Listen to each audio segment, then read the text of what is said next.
ನಮಸ್ತೆ ಸ್ನೇಹಿತರೆ. ಒಂದು ದಿನ ಸಂತಾನಾರದರು ಮಾವಿನ ಹಣ್ಣಿನೊಂದಿಗೆ ಶಿವ ಮತ್ತು ಪಾರ್ವತಿ ದೇವಿಯನ್ನು ಭೇಟಿ ಮಾಡಲು ಬರುತ್ತಾರೆ. ಅವರು ಅದನ್ನು ಜ್ಞಾನದ ಫಲ ಎಂದು ಕರೆಯುತ್ತಾರೆ ಮತ್ತು ಮಾವಿನ ಹಣ್ಣನ್ನು ತಿನ್ನುವವರಿಗೆ ಶಾಶ್ವತ ಜ್ಞಾನ ದೊರೆಯುತ್ತದೆ ಎಂದು ಹೇಳುತ್ತಾರೆ. ಆದರೆ ಪ್ರಯೋಜನಗಳನ್ನು ಪಡೆಯಲು ಹಣ್ಣನ್ನು ವಿಭಜಿಸದೆ ಸಂಪೂರ್ಣವಾಗಿ ಸೇವಿಸಬೇಕು. ಶಿವ ಮತ್ತು ಪಾರ್ವತಿ ಅದನ್ನು ತಮ್ಮ ಇಬ್ಬರು ಪುತ್ರರಲ್ಲಿ ಒಬ್ಬರಾದ ಗಣೇಶ ಅಥವಾ ಕಾರ್ತಿಕೇಯನಿಗೆ ನೀಡಲು ಯೋಜಿಸುತ್ತಾರೆ.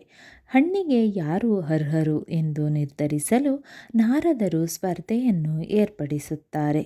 ಇಬ್ಬರೂ ಪುತ್ರರು 3 ಬಾರಿ ಪ್ರಪಂಚವನ್ನು ಸುತ್ತಬೇಕು ಮತ್ತು ಮೊದಲು ಮುಗಿಸುವವನು ಹಣ್ಣನ್ನು ಗೆಲ್ಲುತ್ತಾನೆ.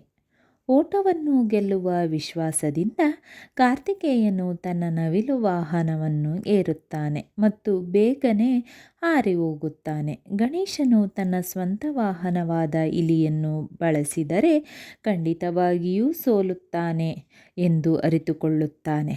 ಅವನು ತಕ್ಷಣ ತನ್ನ ಮನಸ್ಸನ್ನು ಕೆಲಸದಲ್ಲಿ ತೊಡಗಿಸಿಕೊಳ್ಳುತ್ತಾನೆ. ಅವನು ಸಂತೋಷದಿಂದ ತನ್ನ ಹೆತ್ತವರನ್ನು 3 ಬಾರಿ ಸುತ್ತುತ್ತಾನೆ. ನಂತರ ತನ್ನ ಹೆತ್ತವರಾದ ಶಿವ ಮತ್ತು ಪಾರ್ವತಿಯೇ ತನ್ನ ಪ್ರಪಂಚ ಮತ್ತು ಅವನಿಗೆ ಅವರಿಗಿಂತ ಮಿಗಿಲಾದದ್ದು ಏನೂ ಇಲ್ಲ ಎಂದು ಹೆಮ್ಮೆಯಿಂದ ಘೋಷಿಸುತ್ತಾನೆ. ಪ್ರಭಾವಿತನಾಗಿ ಅವನ ಹೆತ್ತವರು ಅವನಿಗೆ ಜ್ಞಾನದ ಫಲವನ್ನು ಉಡುಗೊರೆಯಾಗಿ ನೀಡುತ್ತಾರೆ.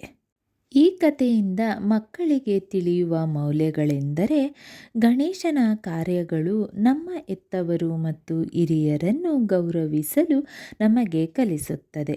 ಈ ಭೌತಿಕ ಜಗತ್ತಿನಲ್ಲಿ ನಾವು ಅವರೊಂದಿಗೆ ಹಂಚಿಕೊಳ್ಳುವ ಸಂಬಂಧಕ್ಕಿಂತ ಮುಖ್ಯವಾದದ್ದು ಯಾವುದೂ ಇಲ್ಲ. ನಾವು ನಮ್ಮ ಸಾಮರ್ಥ್ಯ ಮತ್ತು ದೌರ್ಬಲ್ಯಗಳನ್ನು ತಿಳಿದುಕೊಂಡು ಅದಕ್ಕೆ ತಕ್ಕಂತೆ ವರ್ತಿಸಬೇಕು. ಪ್ರತಿಯೊಂದು ಸನ್ನಿವೇಶದಲ್ಲೂ ನಾವು ನಮ್ಮ ಮನಸ್ಸನ್ನು ಸೃಜನಾತ್ಮಕವಾಗಿ ಬಳಸಬೇಕು. ನಾವು ಹಾಗೆ ಮಾಡಿದರೆ ಗೆಲುವು ಯಾವಾಗಲೂ ನಮ್ಮದೇ. ಮಕ್ಕಳು ಗಣೇಶನ ಈ ಸರಳ ಮಂತ್ರವನ್ನು ಭಕ್ತಿಯಿಂದ 21 ಬಾರಿ ಪ್ರತಿದಿನ ಪಠಿಸಿದರೆ ಜ್ಞಾನವು ಲಭಿಸುವುದು. ಮಂತ್ರ ಈ ರೀತಿ ಇದೆ: ಓಂ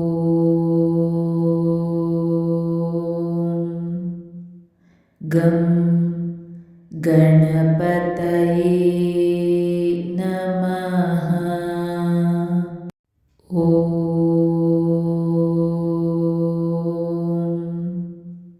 ಗಂ ಗಣಪತಯೇ ನಮಃ. ಓಂ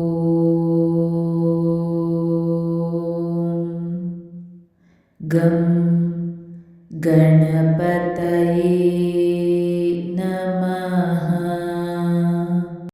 ಓಂ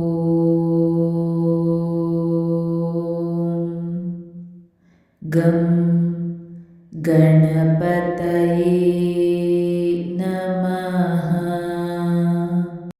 ಓಂ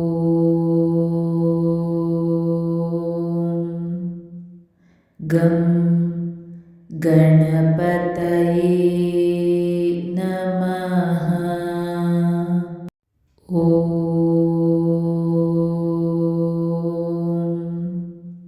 ಗಂ ಗಣಪತಯೇ ನಮಃ. ಓಂ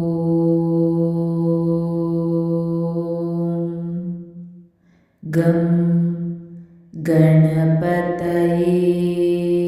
ನಮಃ. ಓಂ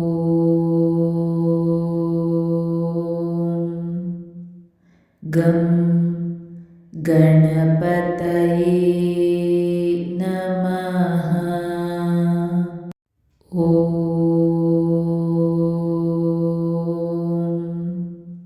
ಗಂ ಗಣಪತಯೇ ನಮಃ. ಓಂ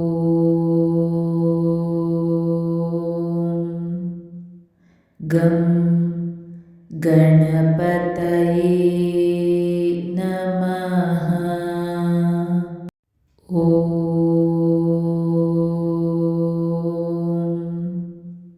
ಗಂ ಗಣಪತಯೇ ನಮಃ.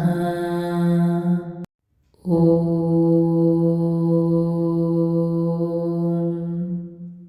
ಗಂ ಗಣಪತಯೇ ನಮಃ. ಓಂ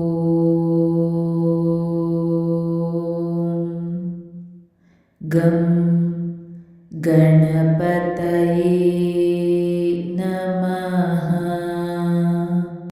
ಓಂ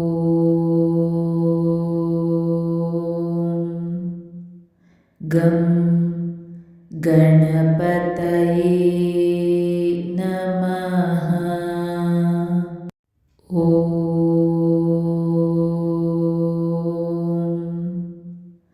ಗಂ ಗಣಪತಯೇ ನಮಃ.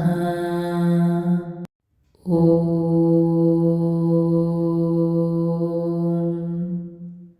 ಗಂ ಗಣಪತಯೇ ನಮಃ.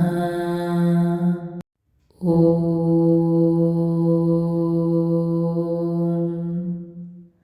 ಗಂ ಗಣಪತಯೇ ನಮಃ. ಓಂ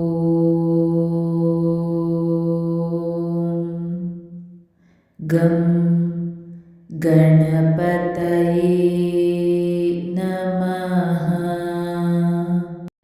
ಓಂ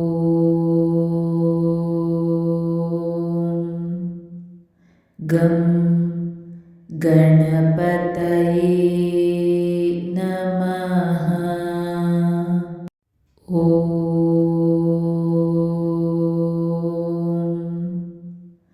ಗಂ ಗಣಪತಯೇ ನಮಃ. ಓಂ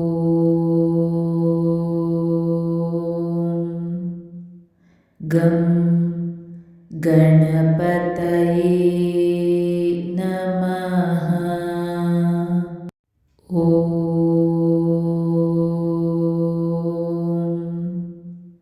ಗಂ ಗಣಪತಯೇ ನಮಃ. ಓಂ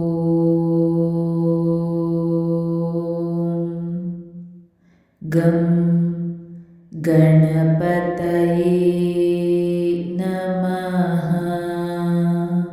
ಸ್ನೇಹಿತರೆ, ಈ ವಿಡಿಯೋ ಇಷ್ಟವಾದಲ್ಲಿ ಲೈಕ್, ಶೇರ್ ಆ್ಯಂಡ್ ಕಾಮೆಂಟ್ ಮಾಡಿ. ಮುಂದಿನ ವಿಡಿಯೋಸ್ಗಳಿಗಾಗಿ ಚಾನಲ್ ಅನ್ನು ಸಬ್ಸ್ಕ್ರೈಬ್ ಮಾಡಿ. ಧನ್ಯವಾದಗಳು.